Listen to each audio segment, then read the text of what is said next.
একটা ছেলে একটা মেয়েরে খুব বেশি ভালোবাসিত, আর মেয়েটাও এই ছেলেটারে খুব বেশি ভালোবাসিত। আর এই ছেলেটা এই মেয়েটারে বিয়া করতে চাইছিল, কিন্তু মেয়েটার বাপে বিলকুল রাজি নাই যে এই ছেলেটার লগে বিয়া দিত। তার মেয়েটারে এই ছেলেটার সঙ্গে বিয়া দিত বিলকুল রাজি নাই। আর ছেলেটা খুব বেশি চেষ্টা করে, খুব বেশি কোশিশ করে যে এই মেয়েটারে বিয়া করবার লাগিন। মেয়েটার বাপর কাছে মানুষ ফাটাইলো, যাও তাইর বাপরে বুঝাও, যদি মানিলে মানিলেইল, কিন্তু মেয়েটার বাপ বিলকুল রাজি নাই।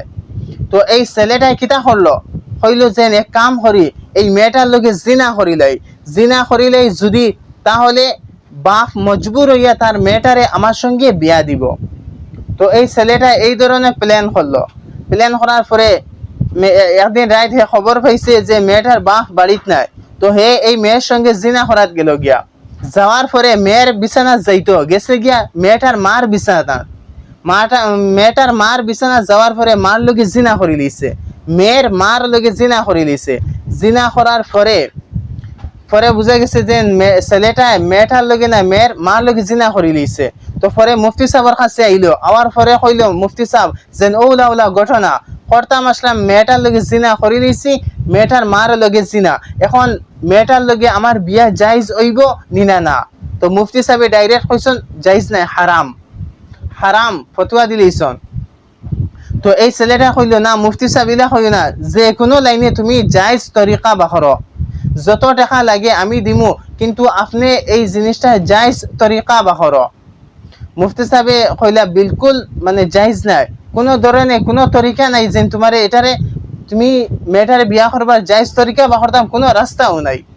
দেখো একটা জিনিস, শরীয়তে একটা জিনিসের হুকুম দিলেইছে, তুমি টেকা দিও, চাই তুমি যত বড় টেকা আলার ফুয়া ও না কেন, ইয়া টেকা আলা ও না কেন, শরীয়তের হুকুম বদলিত নাই।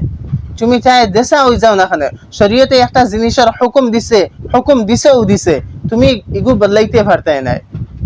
তো এই ছেলেটা কিতা করছে, বহুত দৌড়িছে মুফতি সাহেবের কাছে যে এই বিয়াটা জায়েজ কোনো হলে ফারাজ যায়নি, কিন্তু কোনো মুফতি সাহেবে জায়েজ মানে দিছন না।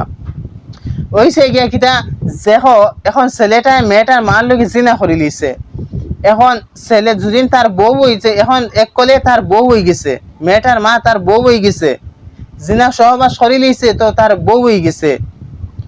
তো মেয়েটা এই হিসাবে তার কিতা হয়, মেয়ে মানে ফুড়ি হয়ে যায়, ফুড়ির লগে বিয়া না জায়েজ। তো এই কারণে মুফতি সাহেব হলে কিনা করছেন, মানে হারাম ফতোয়া দিছেন যে তুমি এই মেয়ের সঙ্গে বিয়া করতে পারতে নাই। তো কিছু বাউলা আছেন যে এই রকমের কাম করেন, কিছু আড়ুয়া বলদখল আছেন যেটাই বুঝেন না শরীয়ত বুঝেন না, মানে হালাল কিছু বুঝেন না হারাম বুঝেন, কোনটা হালাল কোনটা জায়েজ এটা বিলকুল বুঝুন না। আর এই রকমের কাম করেন আর পরে খুব বেশি দৌড়ও পড়েন, এর লেগে আপনারা এটা কিছু কাম করবে না আর পরে দৌড়ও পড়বে না।